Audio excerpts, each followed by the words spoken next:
Hey Eagles fans, this is Mike Kaye from NJ Advanced Media. Welcome to the No Huddle Show podcast, where we discuss anything and everything Philadelphia Eagles.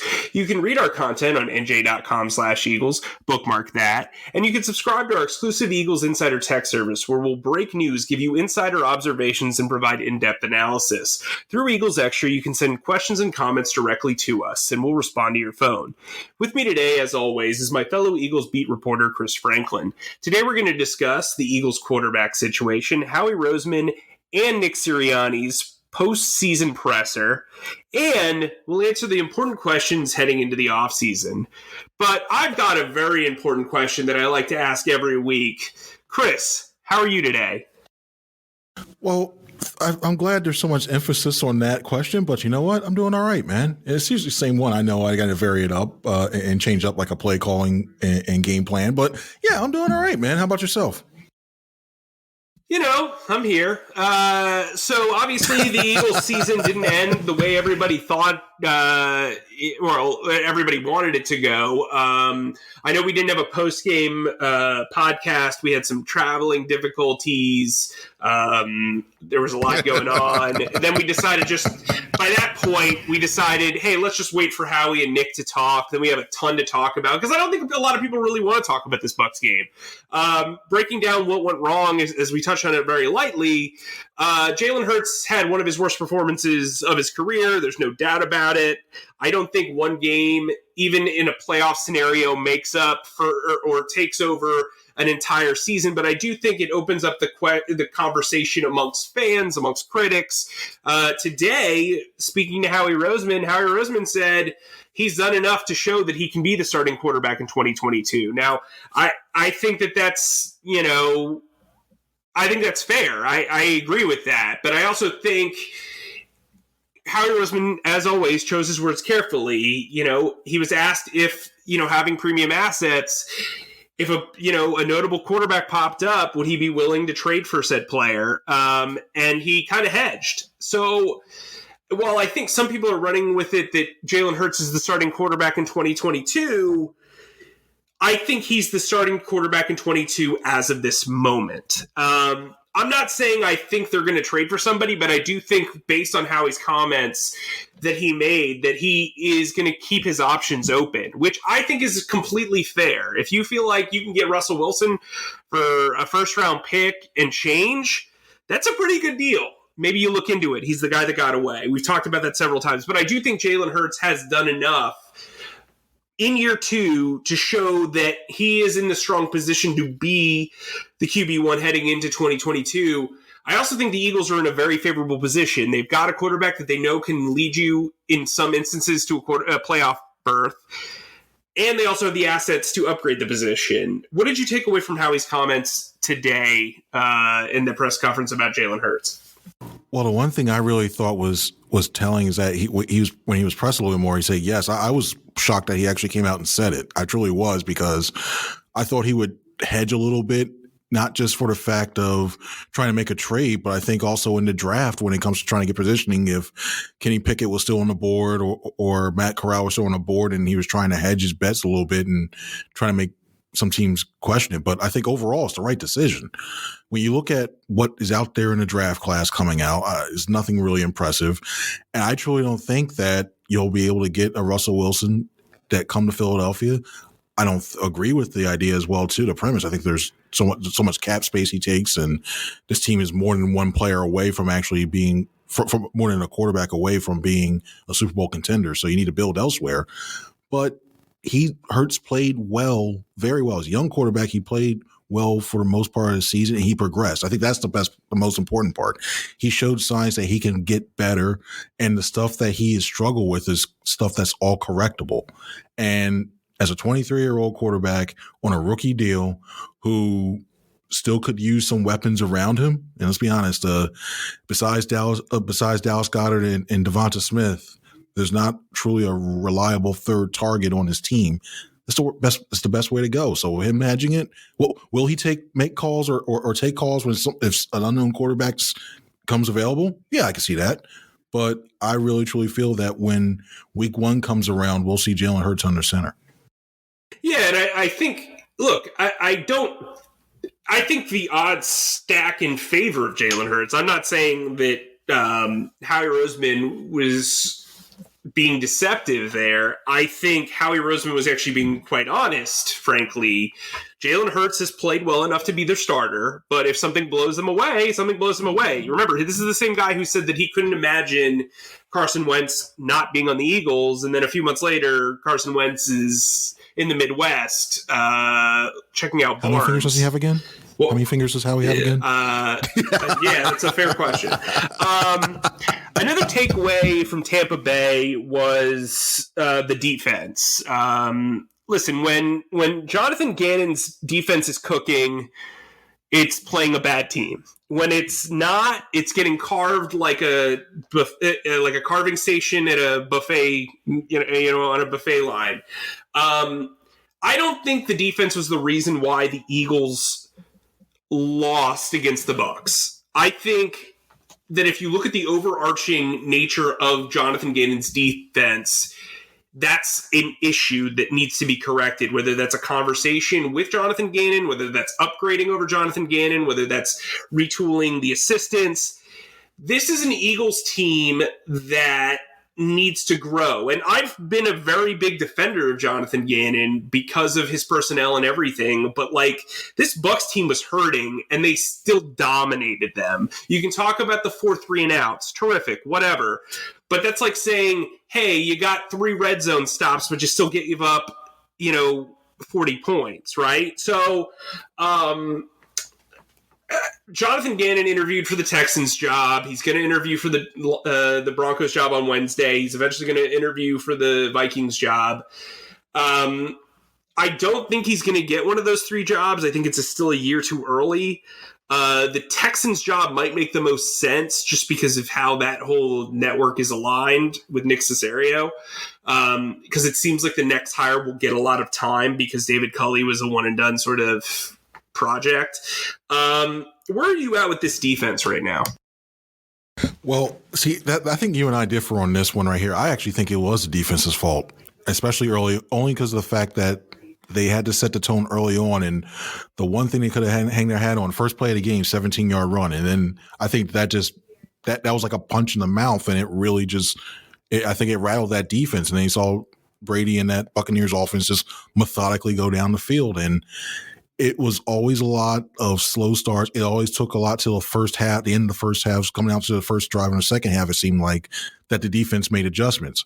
Credit to Jonathan Gannon for making those adjustments, but the defense always seemed to come off to a very slow start. I mean, it should have been maybe we should have known as soon as Ryan Kerrigan had 2 sacks a game, it was like, well, they're losing this game because Ryan Kerrigan all of a sudden is the one that's stepping up. I don't know what's going on with that. But when you look overall with this defense, I think Gannon did what he wanted to do. Now, statistically, this was one of the better defenses in the league. I think finished 10th overall in the league when it came to yards allowed. I mean, they finished 9th against the run and I believe 11th against the pass, somewhere around those rankings. So statistically, it looks good. They did what Gannon's objection was to prevent the big play. Finished second in the fewest amount of explosive plays, second fewest in explosive plays. But they allowed too many times quarterbacks to not to take advantage of that short to intermediate area of the fields and they have those high completion rates. And that just continually kept the defense on the field for so long.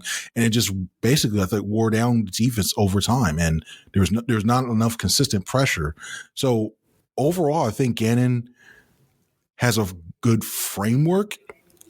Do I want to see him be more aggressive next year? Yeah. I'm not talking about going all out zone dogs every play. Oops, sorry there. Almost every play or going corner blitz every play, but they need to be a little bit more aggressive. And maybe he is once he has some more of his guys that he wants on his defense.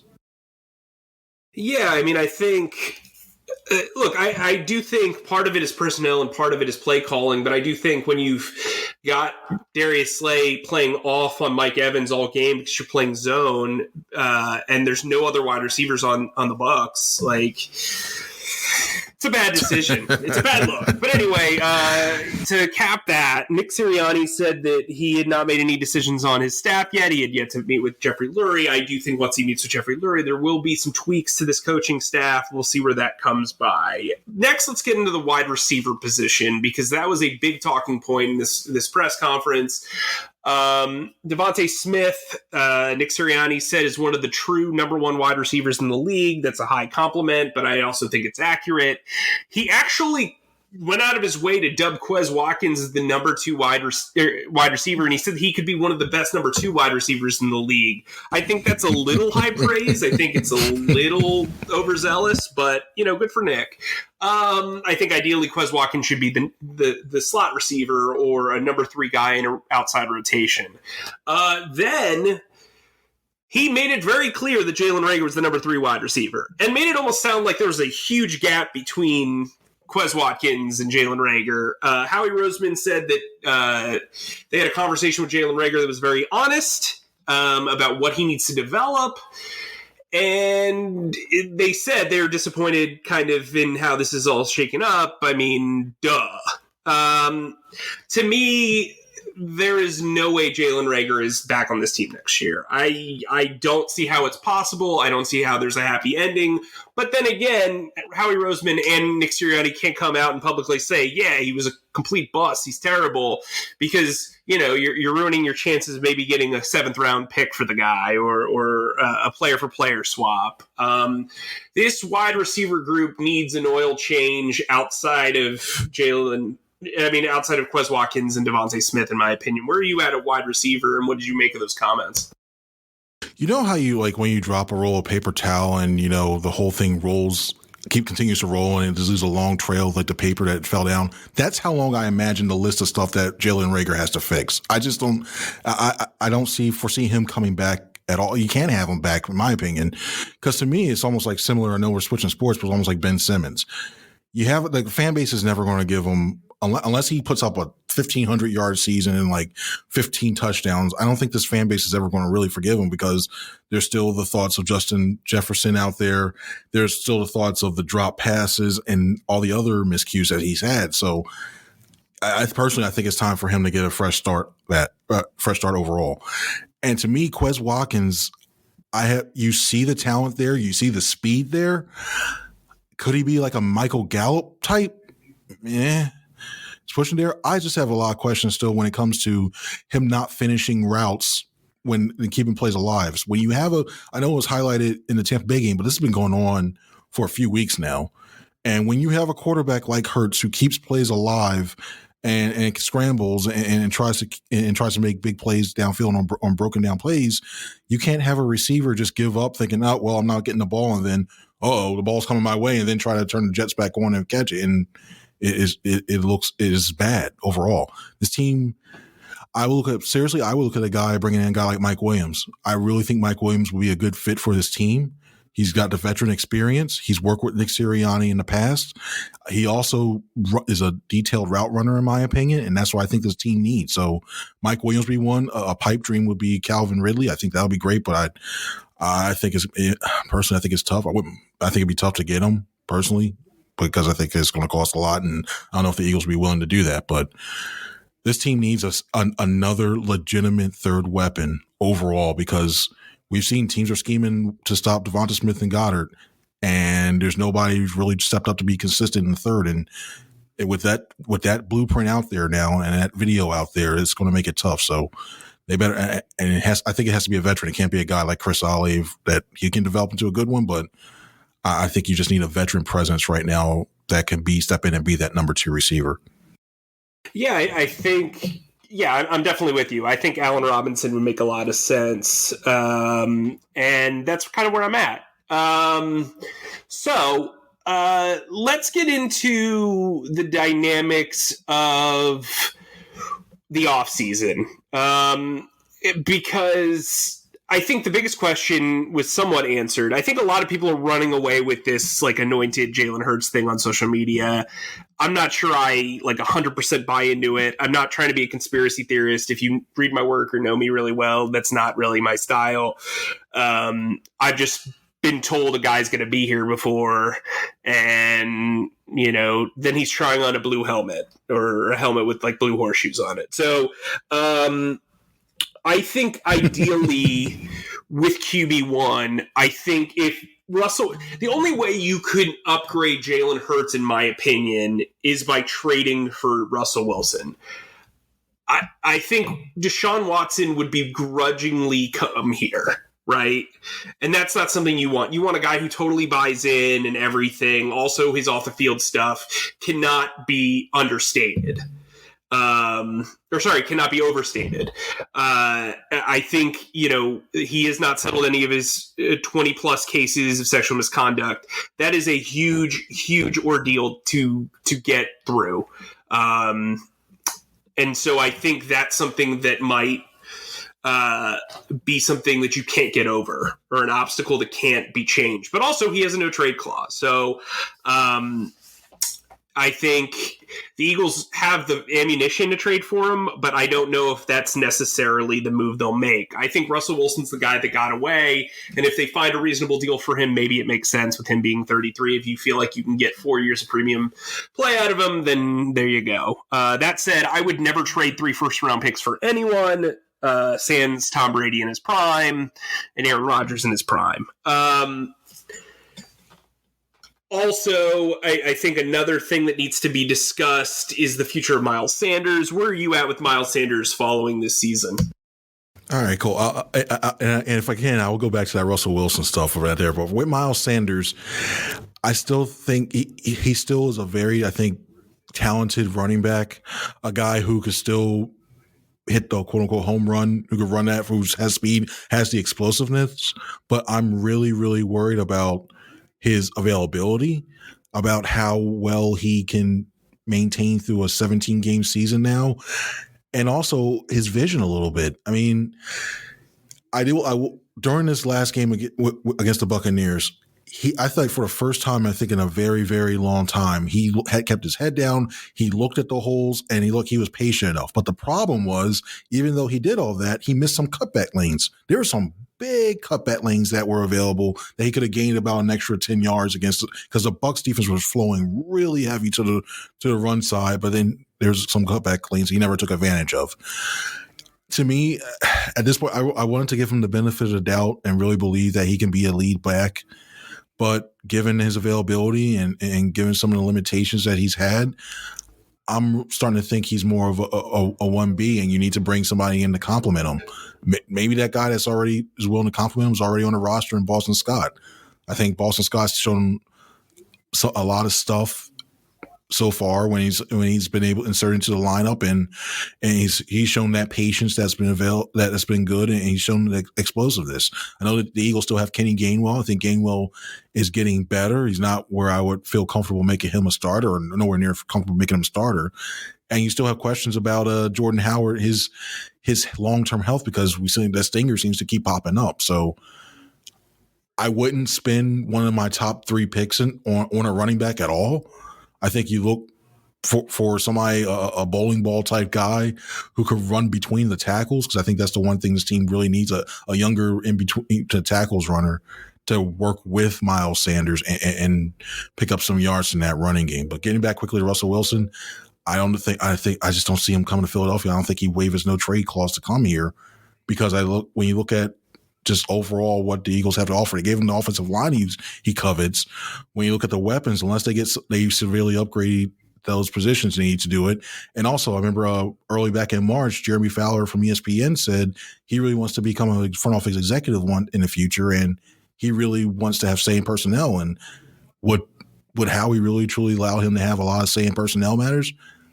I don't feel like that. I don't feel like that's the case. So I think Russell Wilson really goes to the Giants, because I think they'll get a running general manager that will be willing to work with them that way, and a head coach to do the same as well too.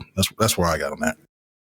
All right. Well, as we get into the off season, we'll hopefully have a lot more content for you on NJ.com/Eagles. We'll also have a lot more content for you on NJ.com/text. Eagles Extra. Make sure you sign up. We're bringing back Friday Q&As. They're exclusive to Eagles Extra. We love chatting with you guys. And that's where you get to ask us questions, and we'll respond straight to your phone. You could be at work. You could be killing time at lunch, eating some tacos, and then all of a sudden you get a text message from me or Chris, or, well, hopefully just me or Chris, because those would be the only two people you'd be talking to. Also, remember, you can subscribe to the No Huddle Show podcast wherever podcasts are available. Make sure you give us 5-star ratings and give us all your comments. We love hearing from you. But before we go, I wanted to just hit on this. This was my 4th full season covering the Eagles, and I am so appreciative of you guys who read our work and who, listen to the No Huddle Show podcast and who subscribe to Eagles Extra. In a lot of ways, this is a dream job, and it's been very cool to cover this team for 4 years with you guys listening or reading or what have you. So thank you for that. I truly appreciate it. I also want to say thank you to you, Chris. This has been one of my favorite seasons covering the league. This is my 7th year as a beat writer, and you made traveling and doing all this stuff that much more fun. So I really appreciate that. But I wanted to give you the floor in case you want to, make any well wishes. I want you to have the final word today before we sign off. Thanks. I appreciate it, man. It's been a ride. I mean, it's not every day you get to cover the team that you grew up watching, and it's not every day that you get to go inside and you really get to share your views with everybody who's reading and listening. And I just want to thank everyone for taking the time to read all of our stuff and send the feedback and the wishes. Sometimes it gets very humbling at times. Even if it's a take that nobody really likes that we do, or it's a take like, what the heck is it? Which is often. Which is often. The part is that it shows that you all care, and that means a lot. So I just want to say, seriously, thank you guys so much. It's been fun. It's been a ride, and it's going to looking to do this content as long as we can. Yeah, I mean, look. Hopefully we're doing this we're in our 80s, right? And then we're going to Captain Jay's every year. Oh, the crack! Did you finally watch Tombstone? I never got confirmation. I know you watched parts of it, but did you watch the whole thing? Look at this. We're out of time. I think our podcast is out of time right now. Sorry. What? All right. Mike? If we're gonna pull that for Chris, I'm Mike. We'll talk to you very, very soon. See you guys.